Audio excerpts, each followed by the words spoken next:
Market off the lows. Key indices clock in gains of about 0.5%. FMCG, auto and IT show strength while metals slip. Mid-caps are relative underperformers today. HCL Technologies and Wipro see some activity ahead of their numbers later today. Analysts expect them to post moderate growth with some improvement on the margin front. Brent crude slips to under $94 a barrel on fears of slowing demand as new COVID variants emerge in China. And Girish Tanti, Vice Chairman of Suzlon Energy, tells CNBC-TV18 that after deliberations, the promoters have committed to running the business and they won't sell out.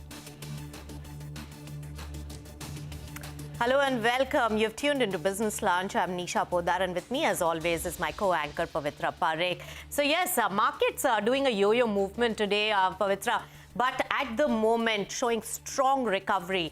So when it comes to Nifty50, defending that 17,000 level has been successful so far, though it has seen intermittent dips in the trading session today. So 17,060 odd levels is what it is trading at right now. When we look at the overall picture of the markets, Bank Nifty is comfortably in the green, but only 0.2% high in trade. So underperforming the key indices, which are over 0.4% higher.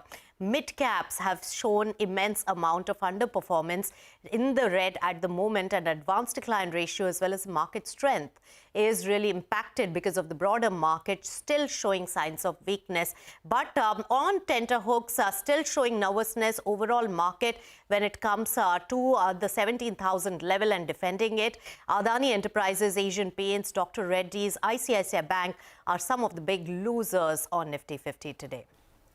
All right, so like you pointed out, it's really been all over the place, but we have been trading in that band right now. And if you take a look at what's happening in Europe, the rest of the Asian markets, those have also seen quite a big recovery. So something like a Hang Seng, which was down 2%, is now just around 0.3% in the red. It had actually moved around 1% in the green. So there's volatility playing out across global markets. For our own markets, Bajaj Auto, because it does report results, so that is in focus, and it is the top gainer on the Nifty. It's going to post results on Friday, and we're not really expecting a very good set, but do keep that stock on your radar. A lot of the PSU stocks doing well, so a few of those are on your screen.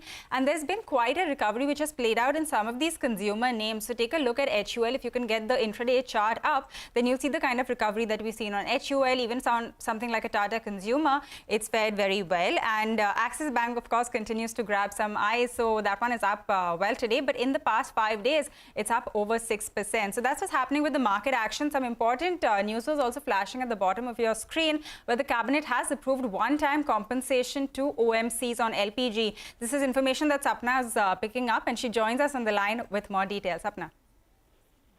Yeah, so this was well anticipated. This has been in the works for some time now. There was some speculation that the compensation could actually be coming in terms of the petrol and diesel losses, which the OMCs had incurred over a period of time, but that's not the case at all. Just want to clarify, there was no proposal or thinking on that front. However, on cooking gas, since the prices are still administered, the government has been pretty clear that some kind of a one-time relief may have to be provided to the OMCs. As of now, that's what the cabinet seems to have approved. And this number could be somewhere over around 20,000 crores. So it remains to be seen how this will reflect in the government's balance sheet, under what head. So that's one aspect. The second, of course, is that this is not really a so-called explicit subsidy relief, though technically it may turn out to be that in terms of the fiscal impact. But it's being called a one-time relief, and as I just said, that we have to wait and watch and see under what head that comes through. Last but not the least, this is a one-time settlement, right? So we have been given to understand at one point in time that why they are not calling it a subsidies, because subsidies are only for the Ujjwala section, only for the vulnerable and targeted subsidies. However, since the prices are administered right now, there is an implicit subsidy involved. So whatever the gap has been there, because the international prices have been much higher than what they have been in the domestic market over the last 2 odd years. So there has been an impact on the bottom line of OMCs, and that's what to an extent the government is trying to address. All right, Sapna, thanks so much for getting us all those important details. So government doing that one-time compensation to the oil marketing companies on LPG and oil marketing companies on flattish to weakish otherwise market has also sustained the rally even if the key indices have dipped during the trading session. So keep an eye out on this particular pocket of the market. Moving on then, Finance Minister Nirmala Sitharaman says that the upcoming budget in the month of February will address inflation concerns. Now, the minister, who is in Washington, D.C. to attend the annual meeting of the International Monetary Fund, or IMF, and the World Bank, also spoke about the global economic concerns that pose a risk for India. Listen in. Growth priorities will be kept absolutely on the top. Even as I speak about the concerns that inflation brings before me. So inflation concerns will have to be addressed, but then how would you manage growth would be the natural question. But that's the point of, being sure how you're going to be able to balance the two and be sure that the momentum that Indian economy has got coming out of the pandemic and the momentum with which it will grow even the next year, even as per the very many multilateral institutions which are observing India, cannot be weakened. So it will have to again be a very carefully structured budget in which the growth momentum will have to be sustained. There are a lot of risks, and all of them I would, in a very generic fashion, put it as extraneous to Indian economy. They're all things happening outside which are definitely hitting us.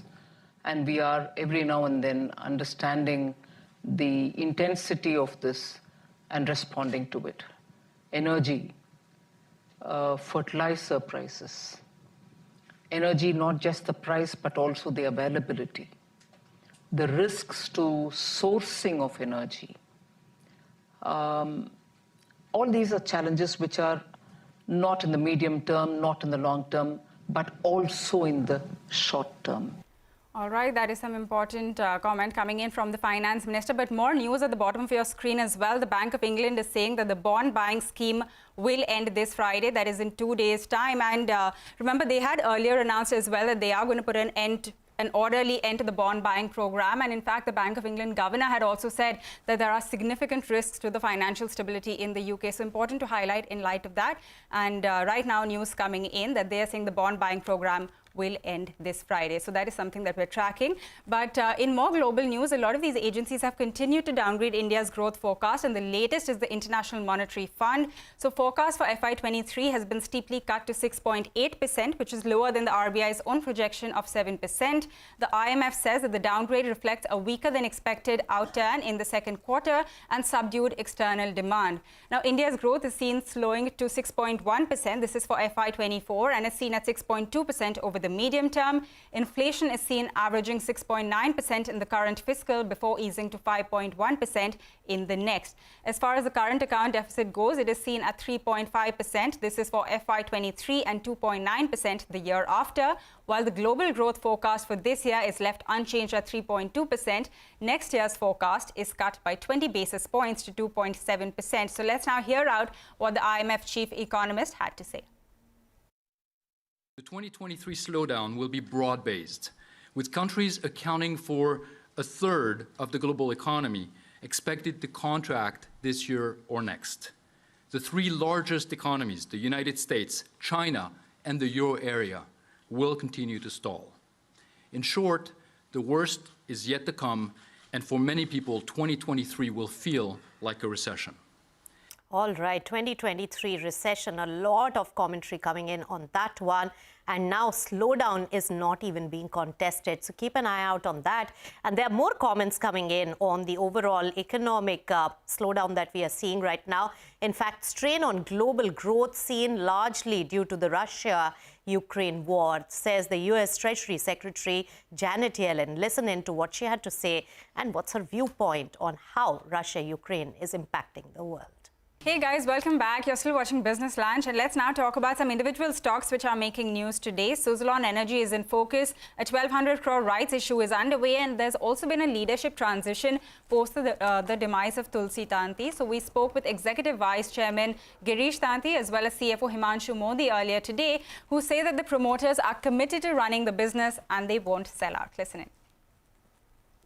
There is a very strong foundation that our Tulsi Bhai had set for the organization, and I think we are on a very strong chart now for growing from here. And we've had internal management discussions with the leadership team, and all of us have jointly committed ourselves to driving the vision and the plans which have been charted out, and we all stay committed, both from family as well as from the management. The Sanghvi family has been a critical, important partner for us in our journey, and we have had discussions with them as part of the transition plan. And there wouldn't be any change as regards to the understanding of the relationships we have. So there's not going to be, their participation shall continue as before. All right, so that's a word really coming in from Suzlon, and the stock is up about 2% in trade today. But take a look at the market, and yes, Bank Nifty has gained more momentum, 0.3% up in trade. Mid-caps remain subdued in the red zone at the moment, but Nifty50 as well as Sensex really maintaining that 0.4% kind of gains at the moment. But one stock that is in focus and news-driven gains that it has seen today is Marksans Pharma, which is up over 6% in trade today. And we have more update on that particular stock making news today. So Marksans Pharma, as we hear, is buzzing in trade because the company is to acquire Teva's Indian manufacturing facility in Goa. And my colleague Ekta Batra is joining us with all the details on that. Tell us, Ekta. Well, yes, an important story because Marksans Pharma will be acquiring an MNC's Indian manufacturing facility. They will be acquiring Teva's manufacturing facility in Goa. Now, they will be acquiring the bulk formulation facility, which is basically the facility which manufactures oral solid dosages. It will be for a cash consideration, but the amount paid is not disclosed at this point in time. The company has agreed to retain the on-site employees, which is around 130 to 150 odd people. Teva's partner, Watson Pharma, will continue operating the other manufacturing site in Goa. Now, Marksan will also continue supplying Teva's affiliates. Remember, this particular plant was expected to be used to supply Teva's subsidiaries in terms of products. So Marksan is expected to continue supplying some products to affiliates till the end of FY23. They can extend the agreement with mutual agreement. Now, overall, yes, this is a positive development for Marksans because it is going to help the company's core strategy. It will also help them manufacture creams, ointments, or oral solid dosages, and it is going to be used 100% for exports. So this particular plant is basically focused on Europe, Canada, as well as Australia and Japan. And it will help in terms of continuing the exports within these main markets such as US, Australia and Canada. Currently, they have around 3 manufacturing facilities, UK, Goa and US, and this is going to add to the export potential that Marksans has. All right, Ekta, thanks a lot for taking us through all of that, all of those details. The stock is up over 6%. And with that, we'll get into a short break now. But as we do that, listen into some opinion from Andrew Holland of Avendus Alternate Strategies on some of the sectors that they like amid this volatile market setup. I'd obviously be more domestic. I'd be looking at telecom and FMCG as the kind of pure kind of domestic safety havens at this point, and they do have some pricing power going forward. So those are the sectors I'd be hiding in if I wanted to get back. I think the auto sector remains a kind of favourite for the longer term. When I say longer term, I mean over the next 1 year, because I think there's too many short-term problems out there. And I think the obviously, if we're going to a global slowdown, all the input prices for autos will start to come down. I think some of the best plays would probably be in the auto component segment, which will benefit from anyway the growth in the traditional four-wheeler market as well as EVs going forward. So that's the way I would think about the auto. Welcome back. You're watching Business Lunch. A quick look at the market. While the market is showing steady gains in terms of holding on to the position above the 17,050 level at this point, Bank Nifty has also been consistent with the gain that it has seen of 0.3%. But some of the counters which are on my watch list, take a look at India Cement. Yesterday, it was knocked down pretty harsh after its deal with JSW. The street did not like that, and today also it is down and out in trade. So there's no recovery in sight on India Cements as well. Zee Entertainment is another stock which has seen a weak day of trade today, and after losing some ground yesterday as well. So that's also on the radar, especially with the EGM coming in or for the final merger getting the shareholders nod on Zee as well as Sony merger. So keep an eye out on that particular counter. And Strides Pharma, that's another stock which has had a weakish momentum. So keep that on your radar. Remember, Strides Pharma, a story that we broke here, is the one which is up for sale, and Stride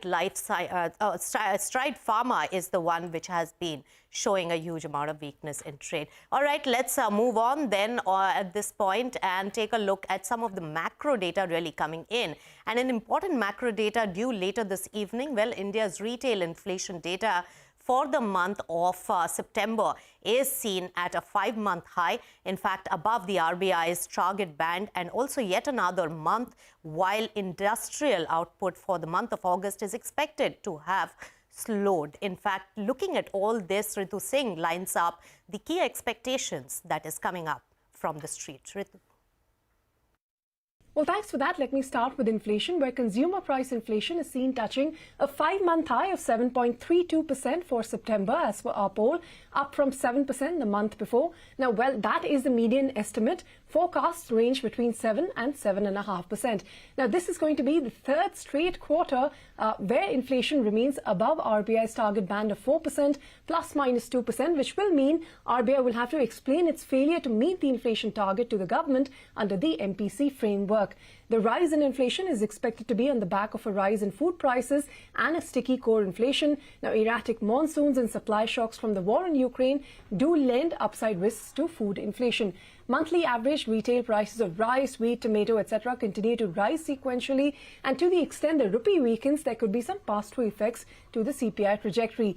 Core inflation is seen at 6.13% as per our poll, which, if it materializes, will also be the highest in 5 months. A quick word on IIP as well, where industrial production growth is expected to remain sluggish for the month of August. It is seen at 1.8%, down from 2.4% in July. The estimates again range from 0.5 to 4.7%. Now, this will be on the back of a slightly higher base last year and a muted core sector growth, where, remember, core infrastructure industries grew by 3.3% in August, which in turn was led by muted electricity output. All right, Ritu, thanks a lot for running us through all of those estimates. The numbers are expected this evening, so we're going to watch that and bring you, of course, all of the numbers as we do get them, and Ritu will be with us to analyze those as well. But a quick look at the markets. It's currently around a 70-point gain that we are seeing on the Nifty. So over the past half hour, it's seen a little bit of a fall, but that's pretty much what we're seeing come through all of this morning, right? Every dip is being bought into. That's what we're seeing play out. The mid-cap index continues to stay in the red, so it's currently around 35 points lower. But the Nifty Bank that has also seen some profit booking in the past few minutes. So the Nifty Bank now around 0.3% in the red. What is holding up? It is the PSU stocks, the likes of Power Grid, Coal India, NTPC, all of these holding up. For IT, it's quite split. HCL Tech ahead of its earnings is looking quite all right. It is around 1.5% in the green, but the rest of IT is seeing a little bit of a slip. So that's what we're tracking in terms of the market action. From Nisha, me, and the entire team, thank you very much for tuning in. Midcap Radar comes up next.